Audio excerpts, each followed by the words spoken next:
Welcome to my channel Sabrina's blog BD. আসসালামু আলাইকুম। Sabrina's blog BD থেকে আমি সাবরিনা ফেনী থেকে বলছি।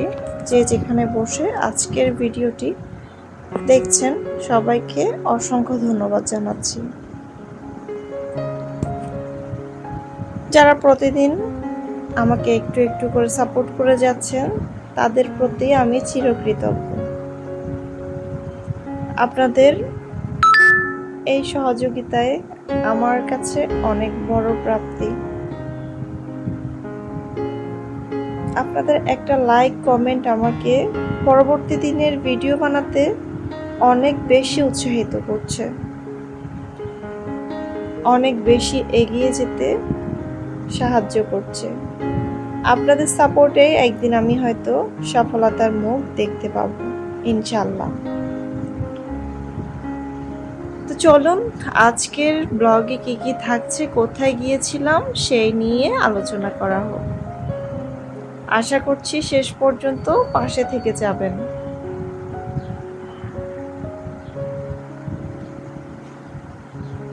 খুব বিশেষ একটা কারণে এই মাসটাতে আমি কয়েকবার ফেনীতে যাই।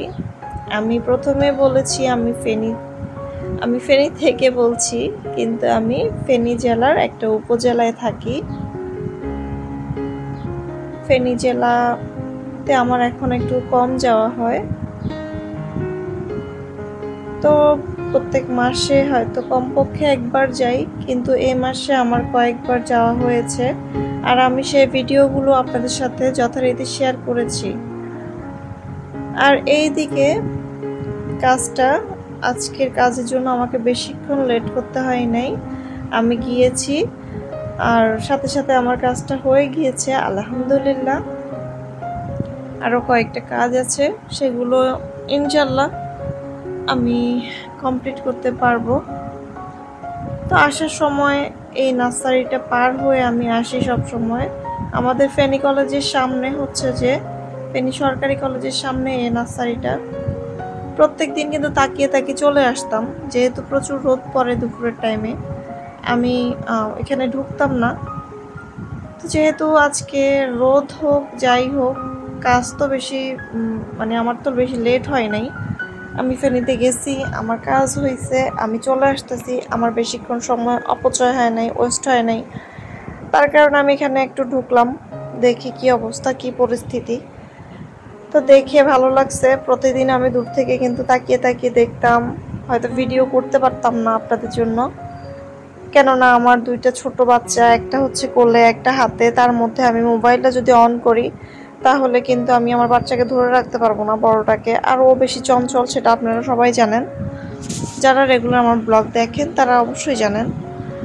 তো ওকে হাতে নিয়ে, বাচ্চাকে কোলে নিয়ে আর মোবাইল বের করে শ্যুট করা কখনোই সম্ভব হয় না। তো আজকে আমি এখানে গেলাম, আপনাদের সাথে একটু একটু করে শেয়ার করতেছি প্রত্যেকটা দোকান। রঙ্গন ফুলের কালারগুলো যে এত সুন্দর লাগছিল, এত এত এত জোস ছিল। আর একটা ডাবল পেটালের বড় টগর ফুল দেখেছি, গাছটা আমাকে অনেক বেশি টানে, কিন্তু আমি এখন কোনো গাছ নেই, কেননা এইসব জিনিস আসলে যদি একটু খোলামেলা জায়গায় বাগানের মতো করে বাগান করা যায়, তাহলে কিন্তু ছড়িয়ে ছিটিয়ে বাগান করা যায় সুন্দরভাবে, তাহলে হয় সুন্দর। গ্রামের বাড়ির কথা বলছি আমি। তো আশা আছে, ইচ্ছা আছে, গ্রামের বাড়িতে যখন ঘর হবে ইনশাল্লাহ আমি আমার মতো করে গাছ রোপণ করব। তো ওখান থেকে চলে আসি। আসার পরে আমি দুপুরে, যেহেতু দুপুর হবে, আমি আমার খালার বাসায় চলে আসি। দুপুরে রান্না বাড়া করার আর ঝামেলা মাথায় নিলাম না, একটু রিল্যাক্সে থাকতে চাইছিলাম। খালার বাসায় চলে আসার পরে ভাই এখানে সৌদি থেকে একটা নিয়ে আসছিল, এটাকে সম্ভবত উদ বলে। তো স্ট্যান্ডে দিয়ে, ইলেকট্রিক স্ট্যান্ডটা হচ্ছে ইলেকট্রিক, এটার মধ্যে দিলে একটু পরে পুরা ঘরটা একদম স্মেলে ভরে যায়। খুব দারুণ একটা গ্রাম হয়, ছড়িয়ে ছিটিয়ে যায়। তবে বেসিক্যালি আমি মশার কয়েলের গন্ধ নিতে পারি না, আমি খুব অসুস্থ হয়ে যাই। এটা আমার আগে থেকে প্রবলেম ছিল, কিন্তু আমার মেয়ে হওয়ার পরে থেকে আমার এই প্রবলেমটা অতিরিক্ত বেড়ে যায়। কোনো একটু থেকে একটু হলে আমার নিঃশ্বাস বন্ধ হয়ে যায়, আমার মনে হয় যে আমার অক্সিজেন লেভেল কমে যাচ্ছে, আমার খুব কষ্ট হয়, আমি নিঃশ্বাস ফেলতে পারি না, নিঃশ্বাস নিতে পারি না। তো এত সুন্দর স্মেলটাকে মিস করলাম। পরবর্তীতে বললাম যে ভাই আমি পারতেছি না, আমি অসুস্থ হয়ে যাচ্ছি, বন্ধ করে দেয়। তো ভাই বন্ধ করে দিল। প্রায় 3 ঘন্টার মতো এরপরেও গ্রানটা ছিল, আমার খুব কষ্ট হয়েছে। তারপর আস্তে আস্তে রিল্যাক্স মোডে চলে গিয়েছি। আমি যেহেতু ইনহেলারও আমার ব্যাগে করে নিয়ে যাইনি, তো যাই হোক, খালা ওই দিন আসতে আর দিল না, পরদিন সকালে চলে আসছি। আমার ছেলে তো আসতেই চাচ্ছিল না, কান্নাকাটি। তো এসে একটু বারান্দায় পানি টানি দিলাম। আর আমার বারান্দায় অনেক রোদ পড়ে, কিন্তু রোদের কারণে এই গাছগুলোকে যদি আমি 1 দিন 2 দিন পানি না দিই, যে গাছের অবস্থা একদম শোচনীয় হয়ে যায়। আকাশটা দেখতে খুব ভালো লাগে যখন আমি ক্যামেরা নিয়ে আমার বারান্দায় আসি। কেন জানি শ্যুট করার সময় বারান্দার সৌন্দর্য মনে হয় যে বেড়ে যায়, আকাশটার সৌন্দর্য মনে হয় বেড়ে যায়, যেটা আমি খালি চোখে দেখি না। তো যাই হোক, এই ভিডিওটা আমি যখন করছিলাম আমার এক ফ্রেন্ডের জন্য করছিলাম। আপনারা হয়তো অনেকেই আমার কমেন্ট বক্সে দেখেন রনক লাইফস্টাইল,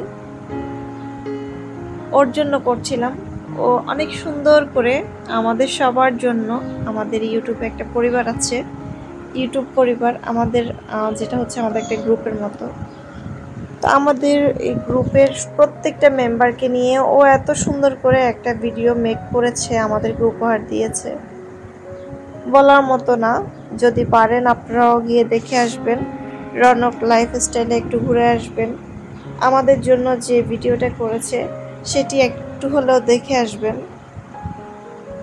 আমাদের পরিবারের বেশিরভাগ সদস্য হচ্ছে ইন্ডিয়াতে থাকে, আর আমরা বাঙালিরা বাংলাদেশে, 5 জন সদস্য আমরা বাংলাদেশে, আর বাকিরা হচ্ছে 15 জন ইন্ডিয়াতে। তো এত সুন্দর করে একটা ভিডিও তৈরি করেছে, এপার ওপার 2 পারের কথা ওখানে উল্লেখ আছে, চাইলে দেখে আসতে পারেন। যদি সম্ভব হয় আমিও একটা ছোটখাটো ভিডিও নিয়ে করার চেষ্টা করব, আমাদের এপার ওপার 2 বাংলার মানুষগুলোকে একত্রিত করব ইনশাল্লাহ। আজকে এ পর্যন্ত, আল্লাহ হাফেজ।